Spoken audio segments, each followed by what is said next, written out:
بسم اللہ الرحمن الرحیم۔ السلام علیکم ورحمۃ اللہ وبرکاتہ۔ قربانی کا جانور کیسا ہونا چاہیے؟ رسول اکرم صلی اللہ علیہ وآلہ وسلم نے مدرجہ ذیل عیب والے جانور قربانی کے لیے ذبح کرنے سے منع فرمایا ہے۔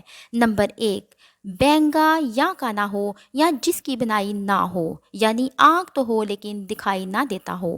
نمبر 2، ایسا جانور جو لنگڑا ہو یا جس کی ٹانگ ٹوٹی ہوئی ہو۔ نمبر 3، بیمار جانور۔ نمبر 4، اتنا لاغر اور دبلا کہ چلنے میں دوسرے جانور سے پیچھے رہ جاتا ہو۔ نمبر 5، ایسا جانور جس کا کان آگے یا پیچھے سے کٹا ہوا ہو یا چیر کر 2 حصہ کر دیا گیا ہو، یا کان پر سوراخ ہو یا کان جڑ سے کاٹ دیا گیا ہو۔ نمبر 6، ایسا جانور جس کا سینگ کاٹ دیا گیا ہو یا ٹوٹ گیا ہو یا سینگ بے جان یا خراب ہو۔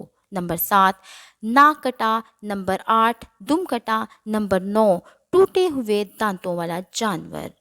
اس لیے قربانی کا جانور خریدتے وقت ان خامیوں کا ضرور دھیان رکھیں اور ان خامیوں سے پاک جانور خریدیں تاکہ ہماری قربانی اللہ تعالیٰ کی بارگاہ میں قبولیت کا شرف پا سکے۔